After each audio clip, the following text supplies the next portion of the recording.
Wrestling is life. Wrestling is life. Wrestling is life is wrestling. Welcome, everyone, to Wrestling is Life is Wrestling with Cody Deaner. I am Cody Deaner, and I am a professional wrestler. I'm a professional wrestling producer with TNA Wrestling. I'm a professional motivational speaker, and I'm a professional dad. I'm a father of 4 awesome kids and a husband to 1 beautiful, amazing wife, and this is my podcast. This is a show where we explore how wrestling imitates life and life imitates wrestling, and all the lessons that we can learn in between. Before we get to today's episode, please visit our sponsors, Rest When Dead Clothing at restwhendead.ca and ceofit.ca for all your fitness and supplement needs. You can also support the show by taking a screenshot right now and tagging at Cody Deaner on your socials. So let's get to it. Enjoy the show.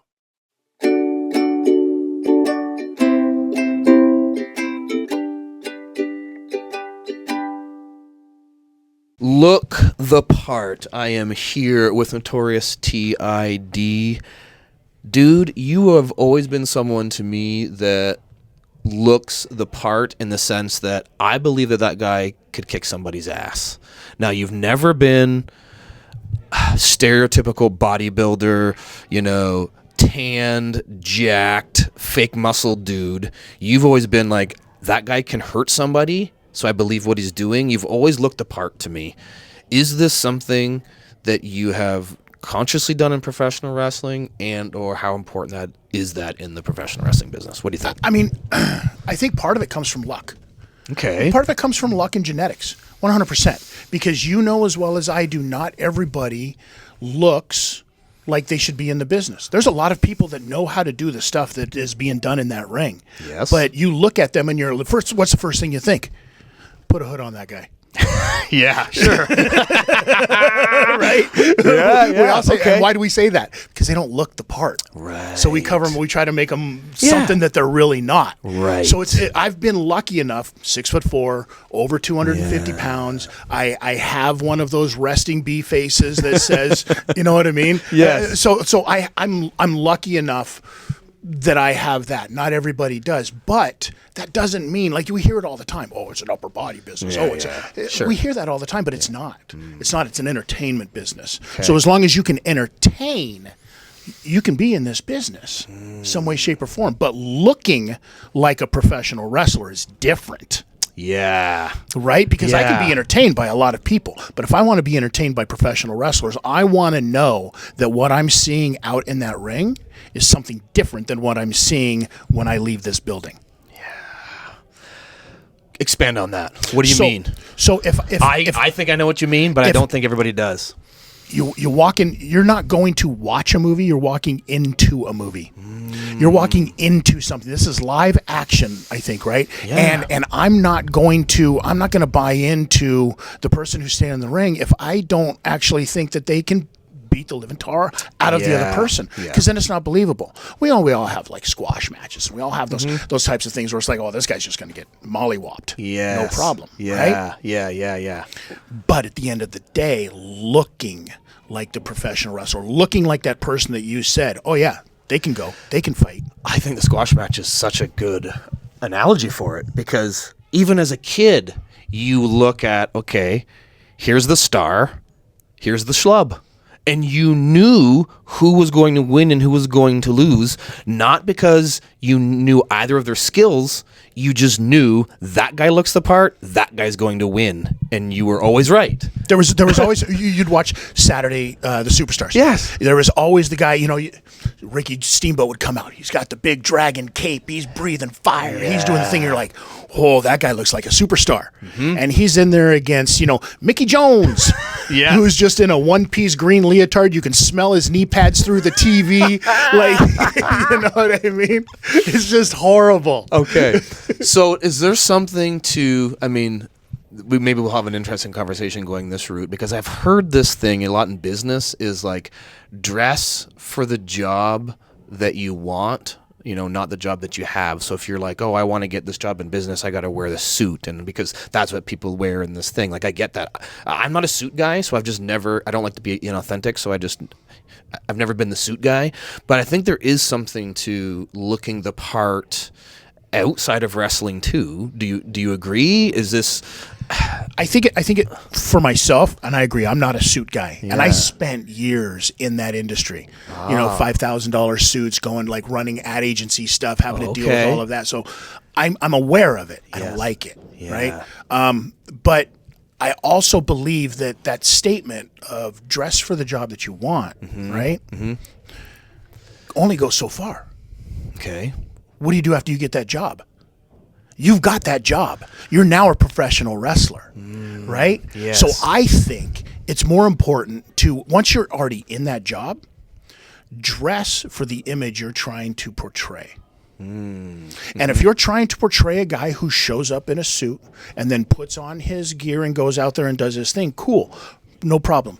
Or are you trying to portray a guy who, my character is somebody that you see out there, but it's an extension of what you see through the week.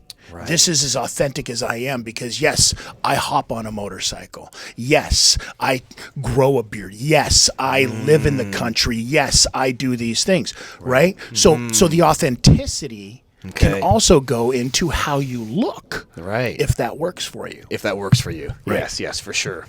Man, so for you personally, both in your quote unquote real life and then also wrestling, like were you and even now are you strategic with how you look? Like you had to come up with a look to get into wrestling, so I'm sure there was a thought process that was involved there. Like what was the thought process when it came to? We've all been in that position. Okay. And you've known me long enough to know what the industry look has changed from. Hell yeah, big time. So back when it was long wet hair, right, and fake tans, yes, right. I came out with there was those guys, there was those Bam Bam Bigelows. There were the guys that didn't look like that norm, but covered in tattoos and just looked like, oh, in the real life that guy's a badass. Right. So answer me this, Cody.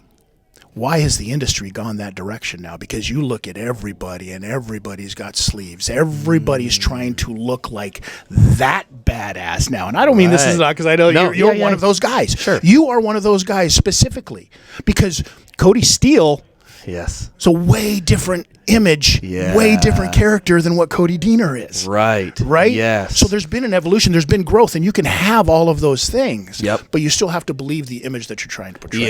Yeah. And so I think the interesting thing about looking the part is I think there's something about like respecting the business that you're in or respecting in wrestling your clients, because yes, you're right. I was the wet-haired, fake tan muscle guy, and then I did a 180 and became the trailer park redneck guy. But I was never like, well, now I don't have to worry about my body because I can just look like whatever because I'm the everyman now. I still had a respect.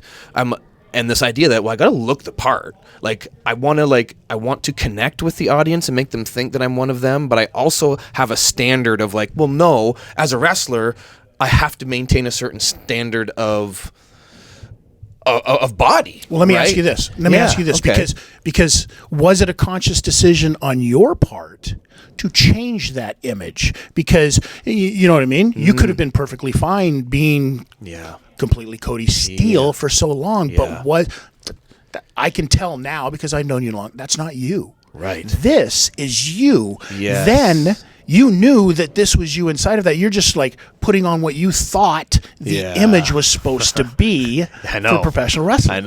I know. So you're right. So it's authenticity, which I think is a big thing. But then I just think that there's something to, I guess, respecting who you're servicing, but then at the same time, don't do that at the detriment to not being real. And yourself. we live inside of an industry that is full of misfits, full of people that don't look like other people. That's true. That come into this industry, right? Yeah. But the common tie between all of those, all of the people that you're like, oh yeah, him, Yep, they got it. We've always said you have to have it. That common bind is the fact that they have portrayed this image that says, I'm supposed to be here. Hell yeah. I'm not supposed to be anyplace else. This is where I'm supposed to be. I love it. You know what? I'm just realizing now that you said that, the look the part isn't always, it's not the clothes that you wear. Right. It's, you might look the part simply because I'm looking into your eyes, you look the part. Yeah.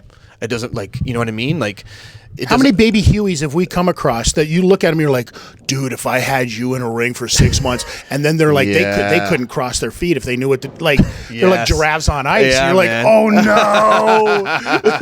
no. Totally. Oh, I love it. I was not expecting this conversation to go where it did, but I'm so glad that it did. Thank you, brother. Thank you. Appreciate you. Awesome.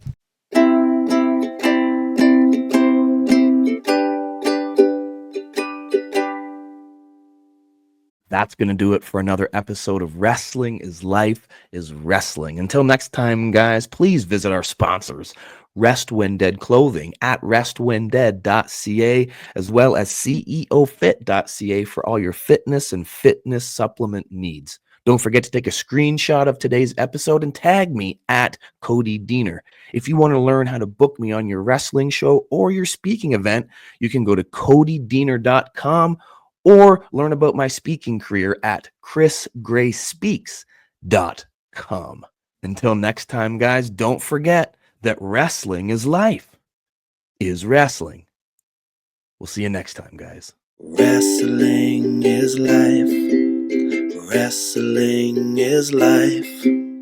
Wrestling is life, is wrestling.